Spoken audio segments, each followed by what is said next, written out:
25 सितंबर यानी एकात्म मानव दर्शन के प्रणेता पांचजन्य के संस्थापक पंडित दीनदयाल उपाध्याय का जन्मदिवस। इस अवसर पर 25 सितंबर को हम पंडित जी की 108वीं जयंती मनाने जा रहे हैं।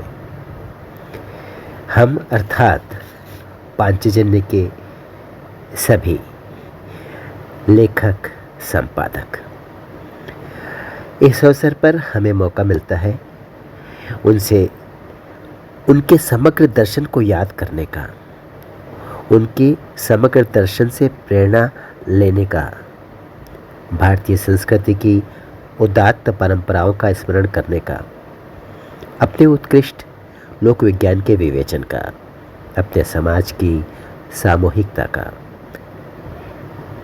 अपने हर कर्म में धर्म, अर्थ, काम, मोक्ष की अभिव्यक्ति का, कार्यकुशलता का, वैभव के साथ साथ मितव्ययिता का। पंडित दीनदयाल उपाध्याय जी लिखते हैं, भारत का यदि कोई इतिहास है तो वह समस्त विश्व की मंगल कामना का ही है। विश्व के विभिन्न देशों में प्राप्त भारतीय इतिहास के अवशेष आज भी इसी तथ्य की घोषणा करते हैं कि भारत ने प्राणी मात्र के कल्याण के लिए ही प्रयत्न किए हैं। इसलिए सत्य तो यह है कि विश्व के परस्पर संघर्ष, विद्वेष, प्रतिद्वंद्विता के आधार पर प्रकट हो रही पश्चिमी नेशनलिज्म की विभीषिकाओं में, इन विभीषिकाओं से विश्व को बचाना है तो उसके लिए भारत के सशक्त राष्ट्र भाव को ही संगठित और सक्षम बनाकर खड़ा करना होगा। यही विश्व कल्याण का मार्ग है। विद्वेष और संघर्ष से मुक्ति का सूत्र सुनने बोलने में बहुत अच्छा लगता है, किंतु इसके सांस्कृतिक संदर्भ क्या है, इसके रिसोर्स पर्सन्स कौन है, विश्व कल्याण का यह मार्ग कैसा है, विभिन्न राज्य व्यवस्थाओं के संचालन की प्रक्रियाओं के ये कैसे सूत्र देता है, व्यवस्था और व्यवहार में समाज और सरकार को किस प्रकार देखता है, इसे सरलता से समझिए। पंडित जी ने सरकार के ऊपर समाज की ताकत का मंत्र दिया। समाज आत्मनिर्भर होगा तभी स्वाभिमानी होगा, जब स्वाभिमानी होगा तभी स्वावलंबी होगा। उन्होंने हमें स्थानीय ताकत का बोध कराया। वे हमें यह भी याद दिलाते रहे कि हमें देशानुकूल होने के साथ साथ युगानुकूल भी होना है। पंडित जी ने स्वदेशी का मंत्र फूंका तो उसके साथ यह भी रेखांकित किया कि विदेशों की या विदेशी नकल नहीं करनी है, उससे भी श्रेष्ठ होना है। विदेशी की नकल और उसी को अकल मानने वाली औपनिवेशिक मानसिकता के जाले झाड़ने का काम दीनदयाल जी का ये दर्शन करता है। विदेशी विचार की विसंगतियों को भारतीय संदर्भ में न लागू किया जा सकता है, न ही भारतीय राष्ट्र को विदेशी चश्मे से देखना चाहिए, ऐसा दीनदयाल जी मानते थे। उनका कहना था कि भारतीय सांस्कृतिक राष्ट्रभाव और यूरोपीय राष्ट्र राज्य में आधारभूत अंतर है। यूरोप में राष्ट्र राज्य के विचार में तमाम युद्ध हुए, भारत में ही नहीं। पंडित जी ने लिखा है, यूरोप के देशों में नेशनलिज्म के कारण विनाश हुआ, इसीलिए भारत के राष्ट्रभाव को भी विनाशकारी कहना दूध का जला छाछ को फूंक फूंक कर पीता है वाली कहावत चरितार्थ करता है। इसलिए जिन राष्ट्रों ने मानव के लिए संकट पैदा किया, गलत कार्य किया, वैसा ही परिणाम हमारी राष्ट्रीयता से भी निकलेगा। यह निष्कर्ष ही गलत है। यह केवल घोषणा की बात नहीं, भारत की राष्ट्रीयता का सहस्रों वर्षों का इतिहास इस तथ्य की पुष्टि करता है।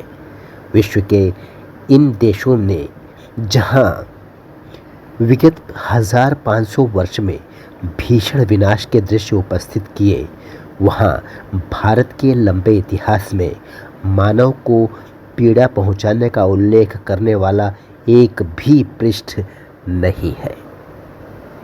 दीनदयाल जी ने सांस्कृतिक राष्ट्रभाव का हमें बोध कराया तो सिर्फ उसके वैचारिक पक्ष से ही नहीं, बल्कि ऐसे बहुत से उदाहरण दिए कि हमारा समाज इस विचार को कैसे जीता है। विविधता में एकता नहीं, बल्कि एकता में विविधता की बात उन्होंने हमें सरलता से समझाई। हमारा समाज इसी एकता में विविधता का सहज, सरल और सरस छवि प्रस्तुत करता है। दीनदयाल जी के दर्शन को राजनीति की पालेबंदी और पूर्वाग्रहों से परे जाकर समझना आवश्यक है।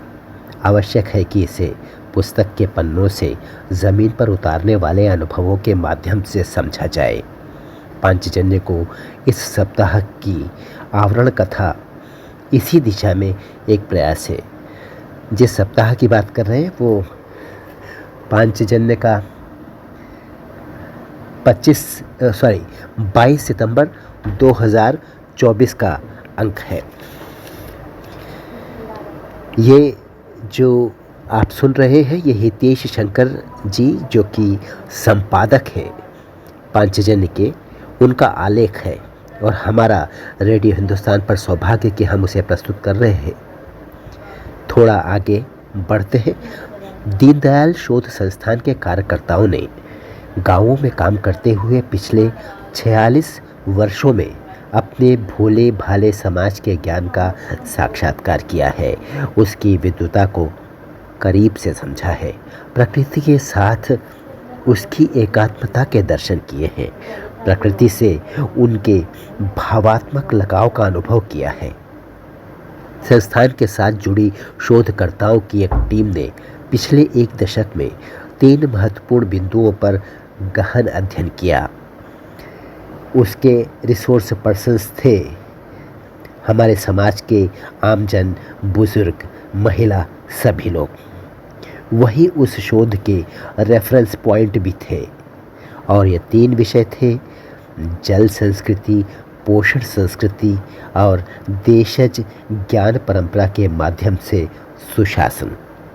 इन तीनों विषयों के निष्कर्ष यह बताने के लिए पर्याप्त हैं कि पंडित जी का एकात्म मानव दर्शन सचमुच कालजयी है, भारत के समाज की एकात्मता का आईना है। इस सप्ताह के आयोजन में साक्षात्कार करते हैं इस देश की मिट्टी, पानी, पोषण और प्रशासन की संस्कृति का, ज्ञान की उस परंपरा का जिसके बारे में दीनदयाल जी जीवन भर बताते रहे। आपको हमारा यह आयोजन कैसा लगा अवश्य बताइएगा।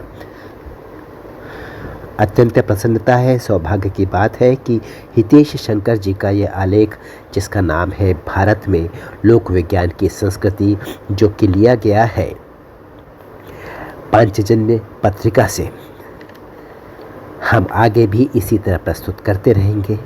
पांचजन्य के भारत की संस्कृति परख, हिंदू और सनातन परख हमारी संस्कृति संस्कार के बारे में विचार, जो कि हमारी आने वाली पीढ़ियों के लिए अत्यंत आवश्यक है। चलता हूँ, फिर भी लोग आपसे रेडियो हिंदुस्तान पर करते रहिए काम, सुनते रहिए रेडियो हिंदुस्तान और बोलते रहिए जय श्री राम। पानी बचाइए, सबको सिखाइए, पेड़ लगाइए, सबको सिखाइए, क्योंकि बहुत आवश्यक है ये। जय राम जी की। रेडियो हिंदुस्तान।